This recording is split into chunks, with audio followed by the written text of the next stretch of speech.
আজকের বিষয়টা হচ্ছে দশম শ্রেণীর ইতিহাস।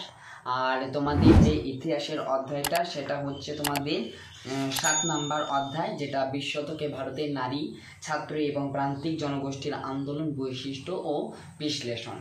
এখান থেকে মোস্ট ইম্পর্টেন্ট প্রশ্নগুলো আমি তোমাদের আলোচনা করব। তবে বিশেষ যে প্রশ্নটা আজকে রেখেছি সেটা হচ্ছে তোমাদের যে সশস্ত্র বিপ্লবী আন্দোলনে নারীদের ভূমিকা বিশ্লেষণ করো।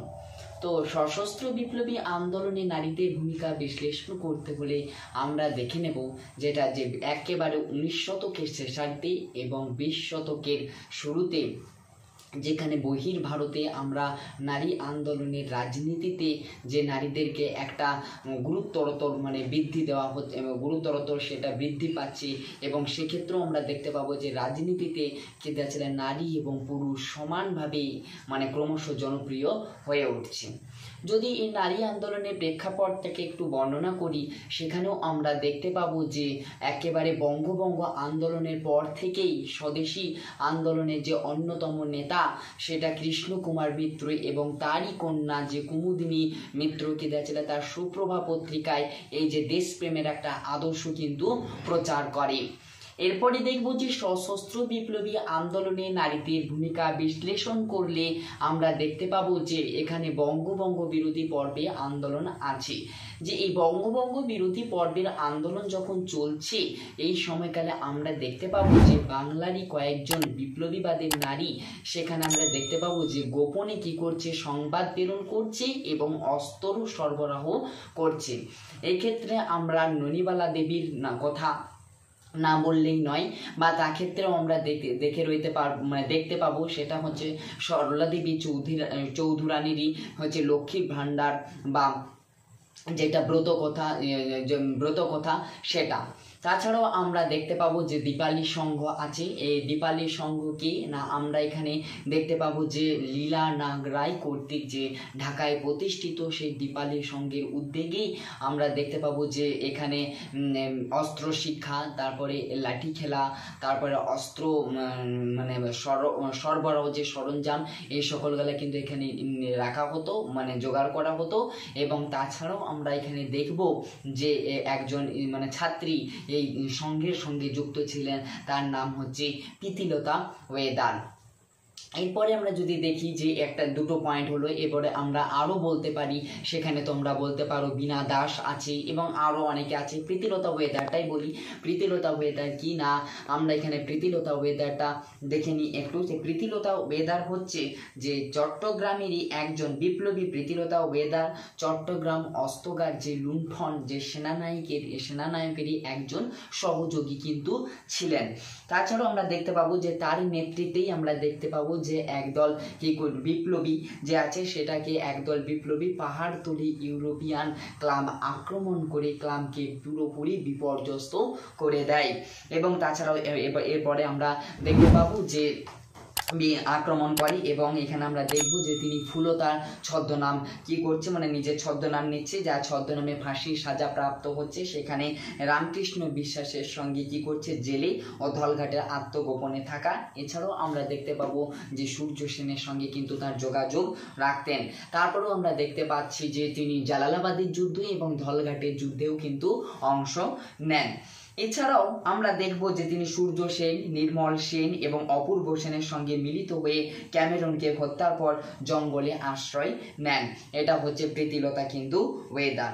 1932 খ্রিস্টাব্দে 24শে সেপ্টেম্বর একদল যুবককে নিয়ে প্রীতিলতা চট্টগ্রামের পাহাড়তলির ওই ইউরোপিয়ান ক্লাবকে আক্রমণ করছেন। তো আগেই বললাম যে ইউরোপিয়ান যে পাহাড়তলি ক্লাব আছে সেটাকে পুরোপুরি বিপর্যস্ত করছে, এবং তিনি আমরা দেখতে পাবো যে অফিসারকে হত্যা করেন এবং কয়েকজনকে কি করছে, আহত করছেন। তিনি বাড়িতে ফিরে এসে দেশের লোককে আত্মত্যাগের আহ্বান জানিয়ে ওই দিনই তিনি কি করছেন, পটাশিয়াম সায়ানাইড খেয়ে নিজে আত্মহত্যা করছেন। এবং তিনি এক চিঠিতে তার মাকে লিখছেন, কি লিখছেন, সেই চিঠিতে লিখছেন, স্বাধীনতার জন্য তোমার কন্যার আত্মত্যাগে তুমি গর্ববোধ করো, আমি যাচ্ছি। এটা প্রীতিলতা ওয়েদার যখন পটাশিয়াম সায়ানাইড বিষ পান করলো এবং বিষ পান করার পর তিনি তার মাকে এই স্বাধীনতা বোধের জন্য চিঠিটা কিন্তু লিখেছিল। এরপরে আমরা এখানে দেখতে পাবো যে কল্পনা দত্ত আছে। কল্পনা দত্ত কি না মাস্টারদা সূর্য সেনের নেতৃত্বেই এই চট্টগ্রাম অস্ত্রাগারে যে লুণ্ঠনে অংশ নিয়েছিলেন প্রীতিলতা ওয়েদার এবং কল্পনা দত্ত আর ইন্দুমতি শীল।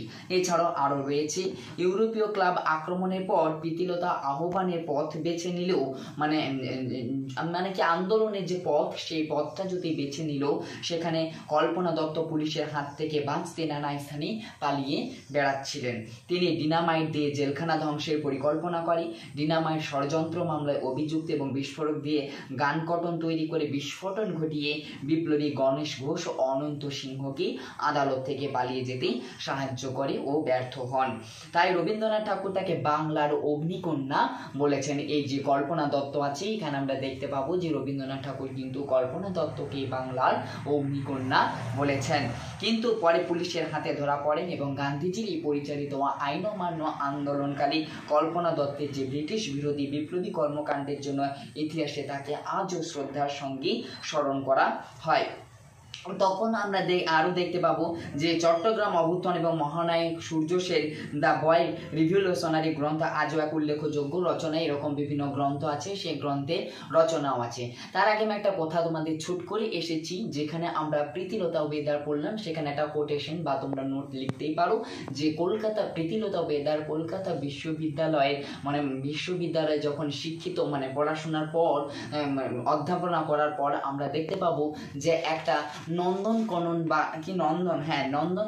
মানে বিদ্যালয়ে তিনি কি করছেন, প্রধান শিক্ষিকা হচ্ছেন। এখানে আমরা দেখতে পেলাম তাহলে কি দেখলাম, বিপ্লবী বিরোধী একটা বঙ্গভঙ্গ পর্ব একটা পর্ব দেখলাম, দীপালি সংঘ দেখলাম এবং তাছাড়া আমরা কল্পনা দত্ত দেখলাম। এরপরে যদি আমরা বীণা দাসকে দেখি, এখানে আমরা দেখতে পাবো যে বৈপ্লবিক সংঘেরই আধা বৈপ্লবিক মানে পুরোপুরি বৈপ্লবিক দলের সঙ্গে তিনি যুক্ত নন, সেটা হচ্ছে আধা বৈপ্লবিক সংঘের সঙ্গে তিনি যুক্ত এবং একজন ছাত্রী বীণা দাস।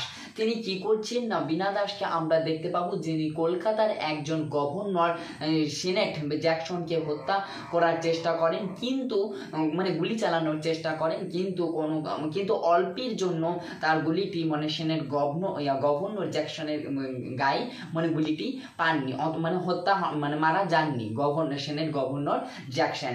সেই প্রতিবাদে বীণা দাসকে কি করা হয়, মানে গ্রেপ্তার মানে তার প্রতিবাদে বীণা দাসকে 9 বছরের কারাদণ্ড দেওয়া হয়। এবং বীণা দাসের পরও আমরা দেখতে পাবো যে লক্ষ্মী সায়গল আছে, তারা কারা না, লক্ষ্মী সায়গল আছে যে আজাদিন বাহিনীর যে নারী ব্রিগেডের কে যাচ্ছিল ঝাঁসি রানী এবং লক্ষ্মী স্বামীনাথন আছে, এই দুই মানে তাদের কোথাও কিন্তু এই সশস্ত্র বিপ্লবী আন্দোলনে নারীদের ভূমিকার বিশ্লেষণের ক্ষেত্রে এক উল্লেখযোগ্য অবদান ছিল। এবং সর্বোপরি বা সর্বশেষে যদি আমরা বলি যে সশস্ত্র বিপ্লবী আন্দোলনে নারীদের ভূমিকা ছিল সীমিত, এখানে আমরা আরও বলতে পারি যে পুরুষদের তুলনায় নারীদের কাজটা একটু কম এবং এই রূপে যে সশস্ত্র রূপ যেটা আছে এই সশস্ত্র রূপ কিন্তু বাংলাদেশেও সীমাবদ্ধ ছিল। আর এটাই ছিল তোমাদের আজকে সশস্ত্র বিপ্লবী আন্দোলনে নারীদের ভূমিকা। এটা মোস্ট ইম্পর্টেন্ট, তোমরা এই ক্লাসটা শুনে নাও এবং পারলে নোট ডাউন করো খাতায়, এটা ভালো করে তোমরা পড়বে, এটা আসার সম্ভাবনা রয়েছে 2025 মাধ্যমিক পরীক্ষার্থীদের জন্য।